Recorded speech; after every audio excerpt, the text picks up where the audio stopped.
Hey guys, Shanq Koo right here. It's been a bit crazy in the last couple of weeks with the increasing number of cases of coronavirus everywhere in the world.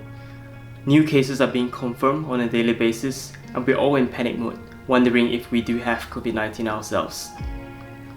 Work-wise, has been a bit busy in the last couple of weeks, which is why I haven't been able to upload anything.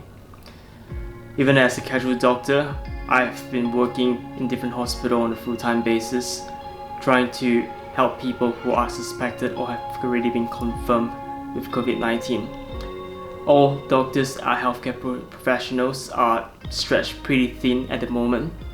With the insufficient supply of personal protective equipment, a lot of us are being forced to reuse or forced to see patients who are unwell without adequate protection. Despite all this craziness, it has still allowed me to learn a few things about the world, which I think I'll take this opportunity to share with you guys. So one of the first things that I learned about the world in this COVID-19 outbreak is that we all panic, and in a bad way. Right now, everyone is in panic mode. We are all wondering if we have coronavirus, and it is understandable given how little we actually know about this virus.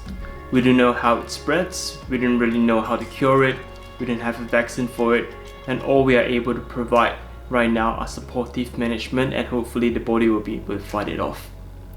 But despite that, all healthcare professionals right now are working around the clock trying to find out who has COVID-19, trying to learn more about the virus and trying to come up with cures, running different trials, trying to come up with a vaccine to help with it. Panic, however, isn't making the situation any better. From panic buying to randomly rushing to the hospital to get tested to see if we have COVID-19, this is already stretching the very limited resources that we have beyond its limit. Now, if you're concerned if you do have coronavirus or not, what I do suggest is you look at your government's guidelines on what needs to be done in order to get tested for coronavirus.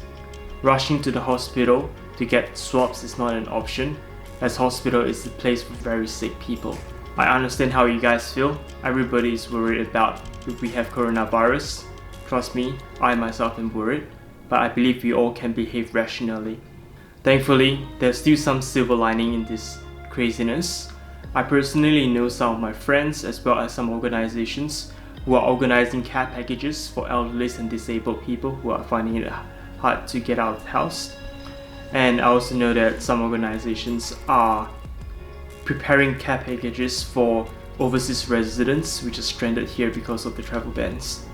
As a doctor, I don't expect you guys to provide any sympathy or pity for us because this is our job.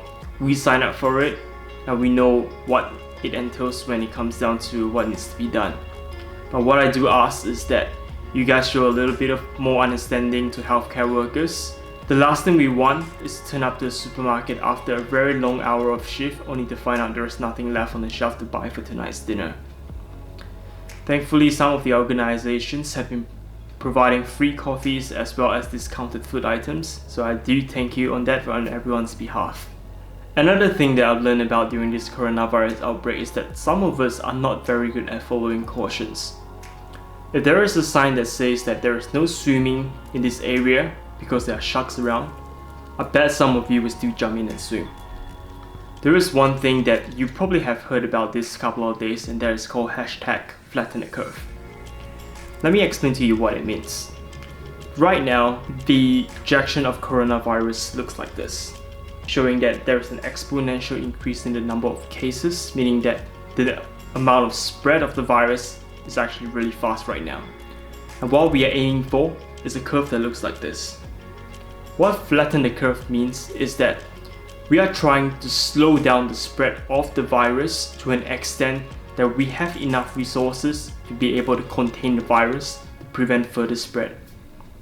And the only way we can do this is through two very simple methods. One, social distancing, and two, self-isolation. By social distancing, what we are looking for is staying apart from another person about 1.5 meters approximately. Try not to go to any barbecues, any birthday parties, Basically, anywhere with a lot of people, do not go there. No handshakes. You can say hi, you can blink your eyes at each other, but no handshakes. And always remember to maintain a good hygiene. Now, if you are sick, if you feel that you have any flu-like symptoms such as runny nose, cough, sore throat, fever, treat it as a common cold. Isolate yourself for at least 14 days and away from everyone else. By following these two simple rules of self-isolation and social distancing, hopefully we are able to slow down the number of spread so that we are able to contain it and hence achieving flattening the curve. So some other popular messages that you may have heard these days are such as hashtag stay at home, hashtag stay there at home, hashtag I've stayed at work for you, please stay at home for us. And I hope that everyone can take all these messages really seriously because this is our attempt to flatten the curve. There have been some very irresponsible posts that's been going around, such as young people saying that they'd rather die in front of an Eiffel Tower with COVID-19 and not travel the world. YOLO, you only live once kind of thing. And the reason why I think it's very irresponsible is because if you do end up getting COVID-19 requiring ventilation support, you are doing this at an expense of someone who has not chosen to take the risk of contracting COVID-19. There are only a limited number of intensive care units around that is able to provide this ventilation support. So everyone, please be an adult, please act responsibly. Caution is not only for yourself, but also for everyone else around you. Furthermore, self-isolation can actually be fun. I know that recently Animal Crossing is released because Emily's been telling me every day about the new things that she finds on the island, the new bugs that she catch, showing me her aquariums, the different t-shirts, etc, etc. And I've also seen that self-isolation has allowed Emily to learn a very new skills called multitasking, playing Animal Crossing while watching Vampire Diaries. So don't think of self-isolation as something very boring. I've also known that recently there are a lot of online resources that have opened up, such as Amazon's providing free books. There are some museums in Europe that's actually offering virtual tours, zoo sharing feeding times of penguins and crocodiles. So there are actually quite a few things that you can do. I've put a link of a few of the things that I know that are free right now that you can try out. Have a look at them.